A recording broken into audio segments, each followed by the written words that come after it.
Hello boys and girls, and welcome back to virtual art class. Now, it is officially February, which means it is officially Black History Month. Now, Black History Month is when we celebrate the contributions and history of African Americans in the United States. So I thought it would be really cool if together this week we made some traditional African art. Now, African art is very, very special and it's very diverse. Africa is a huge continent and has lots of different countries and lots of different cultures inside of it. But one that's pretty universal among the different cultures is masks. Now, African masks are typically used for dances and celebrations. So I thought to celebrate Black History Month, we could make our own masks. Now, you're gonna have a little bit more freedom on this project because we're gonna be able to add any shapes, designs, and extra stuff that you want to add to your mask, okay? All right, but I'm gonna walk you through and show you the basics of the things that you're gonna need for your mask, okay? Remember, there's also a video I'm gonna post on Schoology that kind of shows you different pictures of African masks and what they looked like, okay? But let's go ahead and get started, okay? So make sure you have a pencil, paper, and something to color with. And what we'll do is we'll just break it down because we already know how to draw a face. So that's the most important thing for our mask. But before we get started, this is going to be very geometric. Now, geometric meaning we're using a lot of shapes. So it's not going to look like a real person face. It's supposed to look like a mask. It's supposed to look not real. Okay? All right, so let's go ahead and get started. The first thing what we're going to do is in the middle of our paper, we're going to draw kind of a big U shape. So instead of a perfect circle, we're going to start out with a U. And then maybe across the top of the mask right here, we can add a big curve. There we go. Okay. So now we have the face, and now we're going to add all the features. So for the eyes, maybe you want to add, instead of a circle, maybe some almond-shaped eyes that are kind of pointy on two ends, like that. If I was going to do that, I'll go slower. Do a curve at the top, and then do another curve at the bottom, and then connect them. And then you have some almond-shaped eyes. And for the nose, this will be really easy. A triangle nose is very easy and is seen in a lot of different masks. And we can even add, so we have our two nostrils in our nose, so we can add two little circles at the bottom of our triangle, and those can be the nostrils. Now for the mouth, instead of doing a closed mouth, we're actually going to try and draw lips today. Now we have a top and a bottom lip, so we're going to try and draw both.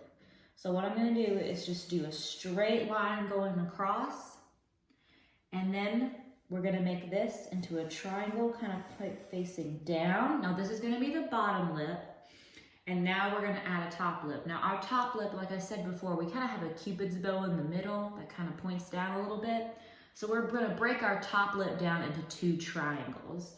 So on one side, I'm gonna do one triangle. That kind of points in. So the point is gonna be on this side. And then I'm gonna do the same thing on the other side and do another little triangle that comes down. Boop.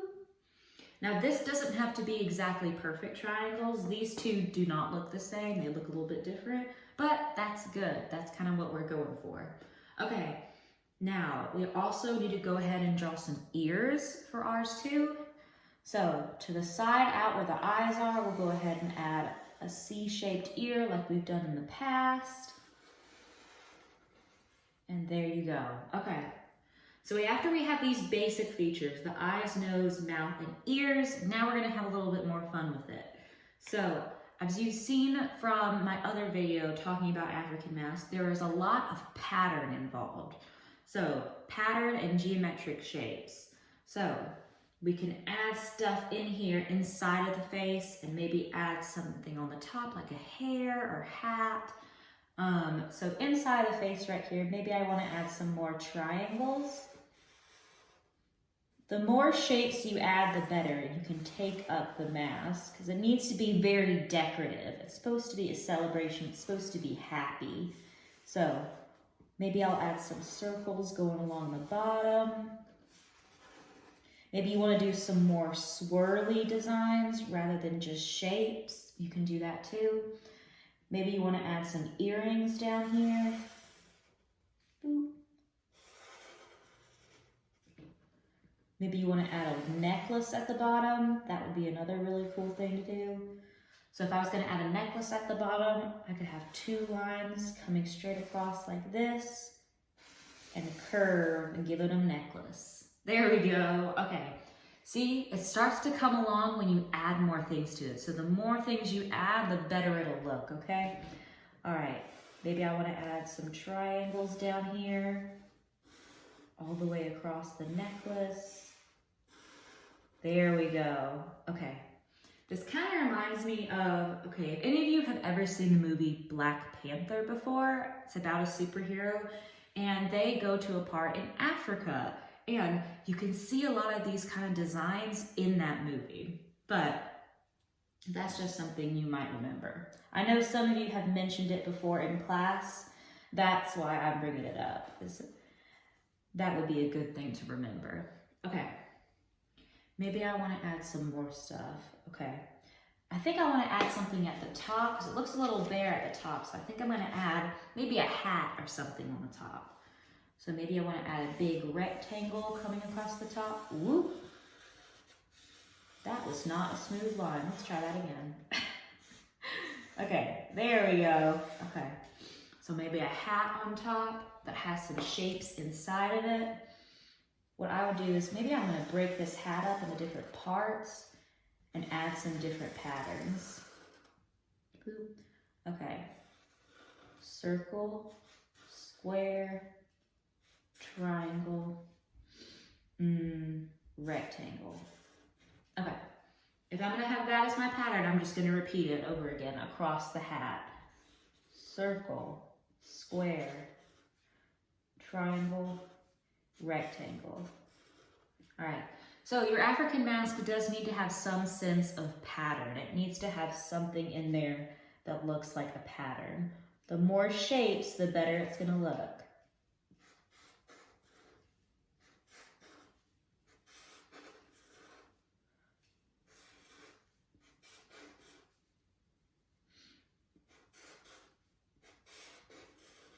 Okay, there we go. And maybe I want to keep that strip solid. I think that'll be nice. All right, so after you've added a lot more, I think I'm going to add some circles inside the eyes. And then after that, I think I'm going to be ready to color. Okay, so once you've outlined your African mask as much as you want, now it's time to color it. Now you can decorate it any way that you want to. The African masks that we looked at were typically neutral colors, meaning brown, black, white, maybe gray. But ours can be any color that we want to. So maybe you want to use more bright colors. That's totally fine. So I'm going to go off camera for a little bit. I'll finish coloring my African mask and I will be back to show you the final product, okay? All right, I've officially finished my African mask. I think it looks really, really cool. All right, are you ready for the big reveal? Ah, there it is. Okay, so for this mask, I stuck more with cool colors.